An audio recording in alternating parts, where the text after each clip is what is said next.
God. How are you doing today? Good morning, good afternoon, good evening.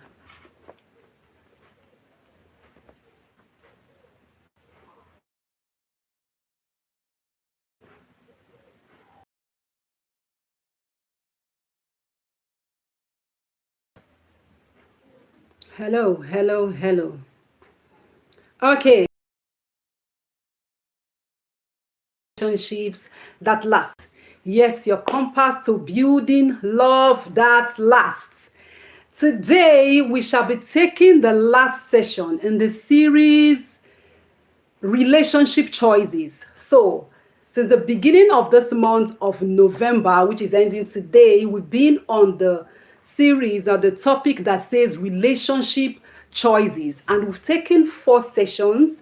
Today will be the 5th. So we've looked. Okay, so I think we are back. Yes, yes, yes, we are back on live on YouTube. So sorry about the network hitches. Okay, so I had already answered one of the questions, so I believe maybe would find a way to add that to the comment section on the YouTube. So the second question here says, what if love our values do not? I think that's what should be from second episode on the series, which talks about how to choose a life partner. So what to look out for. So this person is saying, I love someone.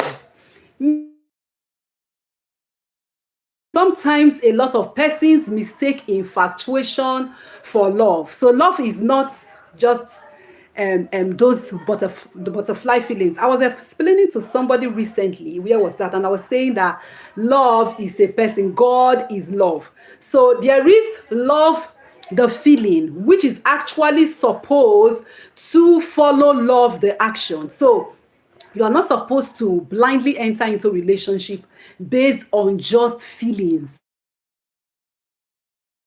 Formed is supposed to be intentional. So you are aware, you know this person to so and so extent, and you decide. So love is a decision, is what you enter in,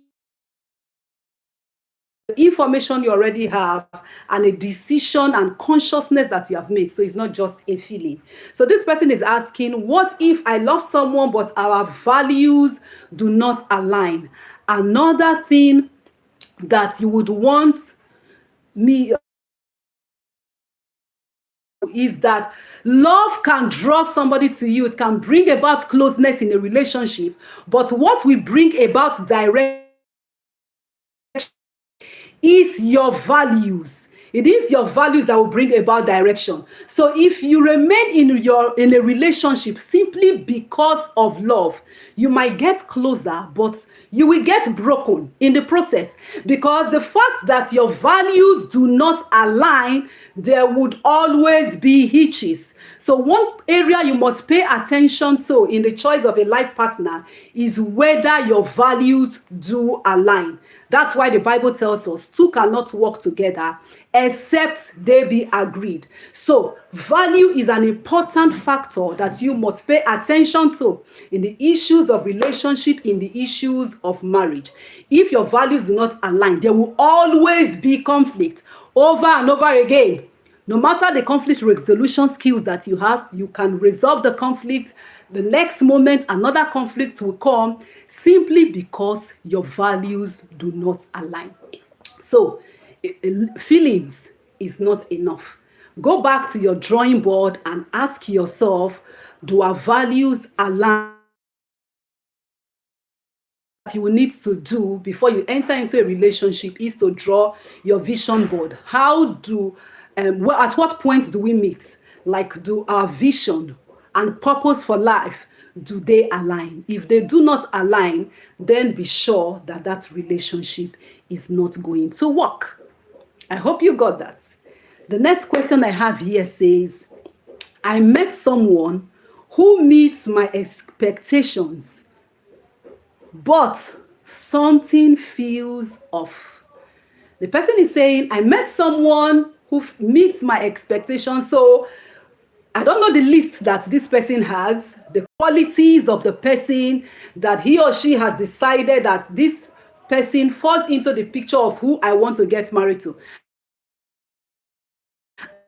Perfectly into that picture, but something does not feel right. The Bible says there is a spirit in man, and the inspiration of God giveth it understanding. There is one thing that is stronger than your normal sense. Yes, your inspiration, and that is your spiritual alarm system. Please do not neglect it. I tell people that even if you have fixed your wedding, in fact, your wedding card is out, you have informed everybody, that all the people that needs to be there, and you do not have peace. If it costs you your peace, it is too expensive. If you do not have peace about that relationship, so you are not really able to lay hold on what is it that is making me not to have peace. This person is nice. He is a Christian to the best of my knowledge. He has good character. He has integrity. All your boxes are checked. All the qualities you want in a spouse, this person has it. But yet you do not have peace. I always tell people, pause. Do what the Bible says. Selah. Stop and think. Find out the reason why there is unrest in your spirit. You know why? Because peace is God's signature on his will. I said that in one of the episodes, that peace is God's signature on his will. So anything that has anything that is the will of God, there must be peace accompanying it, because God is the Prince of Peace. Jesus is the Prince of Peace. So whenever there is unrest, know that God is not there. So you might wish to go back.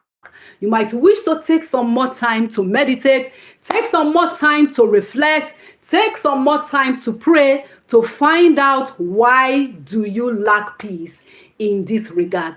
Not everybody would hear audible voices from God, but peace is one way that you are sure that God is in a relationship. So if you're in a relationship and you do not have peace, please take a break.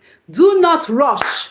Do not work against the internal alarm system that God has put in you.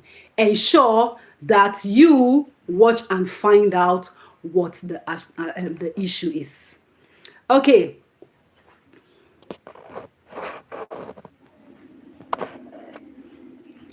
So the next question here says, is it right to be the only one always fixing the relationship? Is it right to be the only one always fixing the relationship? Okay, there is a similar question which says, what if I am the only one trying to build the relationship? So we are talking about relationship choices. You are in a relationship and it is only one of the partners, in fact, only you, that is committed to the process. When there is a conflict, it is only you that makes the attempt to ensure that there is a resolve. It is you that will apologize, even when you are the one that is wrong. It is you that is committing to learn, to building yourself. It is you. Everything, it is you. You know what? That is not a partnership. Whereas marriage is supposed to be a partnership. Two people working together to ensure that the relationship succeeds. Whenever it is only one person, it will just seem as if you are actually forcing yourself in that relationship. Whenever it seems as if it is only one person that is making the efforts, it's just like a building. One person is the one building. That building is going to collapse, and it's going to collapse on you. So you know what you should do? I advise you to step back a bit and watch the other person take the lead. So there is a project to be done. It's you that handles the finances. It's you that handles the initiatives. So sorry, yeah. Thank God we are back. The next question. When everyone around me is getting, we are not in a in my among my circle of friends, I was the last. I have in my among my circle of friends, I was the last. I have a circle of 5 friends, all of them younger than me. Yet they all got married before me. And yes, I yet they all got married before me. And yes, I attend their weddings.